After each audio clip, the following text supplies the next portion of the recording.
آپ صلی اللہ علیہ وسلم نے دوسرے درجے پر قدم رکھا تو حضرت جبرائیل علیہ السلام نے فرمایا بعد من ذکرت عنده فلم يصلی علیک، اللہ اس کو اپنی رحمت سے بہت دور کر دیں جس کے سامنے آپ کا اسم مبارک آئے اور وہ بندہ درود شریف نہ پڑھے۔ حضرت محمد صلی اللہ علیہ وسلم کے احسانات کو یاد کر کے درود شریف پڑھنا۔ حضرت شیخ عز الدین ابن عبدالسلام بہت ہی اونچے درجے کے اللہ والے گزرے ہیں، وہ فرماتے ہیں کہ درود شریف جو پڑھنے کا حکم دیا گیا یہ اس لیے نہیں کہ اللہ کے نبی کو ہماری دعا کی، ہمارے ایصال ثواب کی کوئی معاذ اللہ ضرورت تھی اس لیے ہمیں حکم دیا کہ جیسے اور دنیا سے جانے والوں کے لیے توبہ استغفار اور ان کے لیے ایصال ثواب کیا جاتا ہے آپ کے لیے بھی کیا جائے، ایسی بات نہیں تھی۔ اللہ نے جو ہمیں حکم دیا ہے، کیوں حکم دیا؟ اس لیے حکم دیا کہ اس امت کو سکھایا گیا ہے کہ محسن کا احسان ادا کرو، اگر کوئی تم پر احسان کرے اس کا شکریہ ادا کرو۔ اور حضرت محمد صلی اللہ علیہ وسلم کے احسانات اتنے ہیں کہ ہم شکریہ بھی ادا نہیں کر سکتے، ہمارے بس میں بھی نہیں تھا کہ ہم شکریہ ادا کر سکیں، آخر ہمارے پاس ہے کہ ہم دے کیا سکتے ہیں۔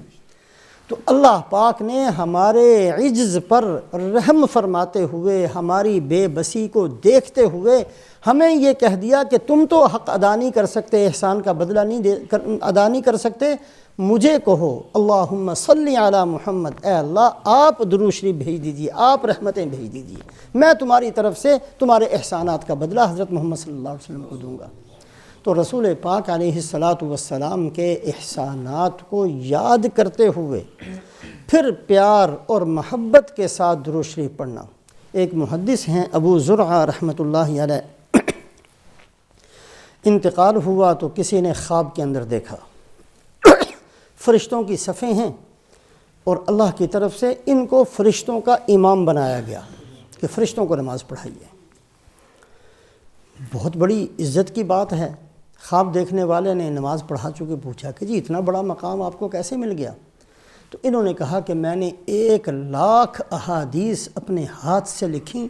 اور جہاں رسول پاک علیہ السلام کا نام آتا میں پورا صلی اللہ علیہ وسلم پورا درود شریف لکھتا ہے۔ جو عام طور پر یہ صاد لکھ دیتے ہیں یہ ادب کے خلاف ہے۔ نام سنا جائے، نام پڑھا جائے، نام لکھا جائے۔ رسول پاک علیہ السلام کا نام سنا جائے، آپ کا نام زبان سے لیا جائے یا آپ کا نام نامی ہاتھ سے لکھا جائے، تینوں صورتوں کے اندر پورا صلی اللہ علیہ وسلم کم سے کم اتنا جملہ ضرور لکھنا چاہیے اور ضرور کہنا چاہیے، سنتے ہوئے بھی اور کہتے ہوئے بھی۔ حضرت امام شافعی رحمۃ اللہ علیہ انتقال کے بعد کسی نے خواب میں دیکھا جی آپ کے ساتھ اللہ نے کیا معاملہ کیا؟ تو امام شافعی فرماتے ہیں کہ جی اللہ پاک نے فرشتوں کو حکم دیا کہ اس پر ایسے پھول نچھاور کرو جیسا کہ دلہن پر پھول نچھاور کیے جاتے ہیں، اور ایسا ان کو کپڑے پہناؤ اور ایسا ان کو سجاؤ جیسے دلہن کو سجایا جاتا ہے۔ تو میں نے کہا کہ اے اللہ یہ آپ کی نعمت ہے، بہت بڑا اکرام ہے، یہ آپ کس عمل کی برکت سے مجھے یہ اکرام نصیب فرماتے ہیں؟ تو اللہ کی طرف سے مجھے کہا گیا کہ آپ نے فلاں اپنی کتاب کے اندر جو یہ درود شریف لکھا ہے صلی اللہ علی محمد کلما ذکرہ الذاکرون وغفل عن ذکرہ الغافلون، اس کی برکت سے ہم نے آپ کو یہ مقام دیا۔ ماضی قریب کے اندر ہندوستان میں ایک بزرگ گزرے ہیں سید حسن رسول نما، سید حسن ان کا نام تھا اور رسول نما ان کا لقب تھا۔ اللہ پاک نے ان کے ساتھ یہ ایک بہت خاص قسم کا فضل کا معاملہ فرمایا ہوا تھا کہ اگر کوئی بندہ درخواست کرتا کہ جی مجھے آپ زیارت کروا دیں تو یہ دعا کرتے اور اس بندے کو زیارت ہو جایا کرتی، اس لیے ان کا لقب پڑ گیا تھا رسول نما، نبی کو دکھانے والے، یہ ان کا لقب مشہور ہو گیا تھا۔ کبھی کبھی کسی کو یہ دیکھتے تو اس پر شرط لگا دیا کرتے فلانا کام کرو پھر میں تمہارے لیے دعا کروں گا، اور کبھی کسی کو بغیر شرط کے اس کے لیے دعا کر دیا کرتے اور اس کو رسول پاک علیہ السلام کی زیارت نصیب ہو جایا کرتی۔ بہت بڑا ایک اللہ پاک کی طرف سے فضل کا معاملہ تھا۔ ان کے اولاد میں سے ماضی قریب کے اندر ایک بزرگ گزرے ہیں، حکیم فضل محمد صاحب، جلندھر کے رہنے والے تھے۔ حکیم اجمل خان جو دہلی کے بڑے مشہور حکیم تھے، ان کے ہم سبق اکٹھے ان کے ساتھ طب پڑھی تھی، جو حکمت کا علم ہے وہ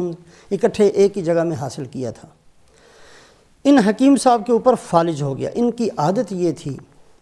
کہ ان کے سامنے جب بھی رسول پاک علیہ الصلاۃ والسلام کا نام آیا کرتا تو ان پر محبت کا ایسا غلبہ ہو جاتا کہ ان کا جسم کانپنے لگ جاتا،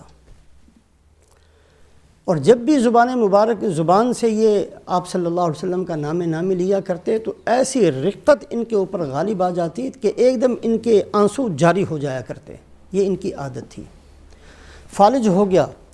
اور فالج کے اندر سارا ان کا جسم کا ایک حصہ بالکل اپاہج ہو گئے، ہلتا نہیں تھا۔ تو انہوں نے رات کو، لوگ ان کے گھر والے سوئے ہوئے تھے، تو انہوں نے بہت زور سے کہا حضرت، ایسے کہا، اور ایک دم اپنی چارپائی سے کھڑے ہو گئے، اور ان کا جسم سارا ٹھیک۔ تو گھر والے بڑے حیران کہ یہ تو بیچارہ نہ کھا سکتا تھا، نہ پی سکتا تھا، نہ اٹھ سکتا تھا، نہ بیٹھ سکتا تھا، ایک دم کھڑے ہو گئے اور چلنا پھرنا بھی شروع کر دیا، اور بڑا زور سے انہوں نے حضرت ایسا لفظ کہا۔ تو پوچھا بھی کیا ہوا تمہارے ساتھ؟ کہا رسول پاک علیہ الصلاۃ والسلام خواب میں تشریف لائے اور اوپر سے میرے جسم پر ہاتھ پھیرنا شروع کیا، جہاں جہاں سے ہاتھ گزرتا گیا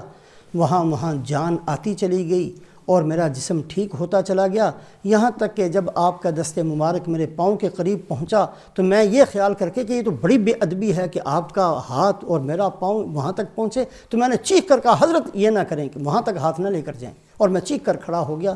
تو پاؤں کے اندر صرف فالج کا اثر باقی رہا، باقی سارا جسم ٹھیک ہو گیا۔ تو آپ صلی اللہ علیہ وسلم کا اس میں گرامی جب بھی لیا جائے، سنا جائے، لکھا جائے، محبت کے ساتھ اور آپ کے احسانات کو یاد کر کر کے درود شریف کو پڑھا جائے، اور لکھتے ہوئے بھی اور سنتے ہوئے بھی اور کہتے ہوئے بھی، اللہ ہمیں اس کی توفیق نصیب فرمائے۔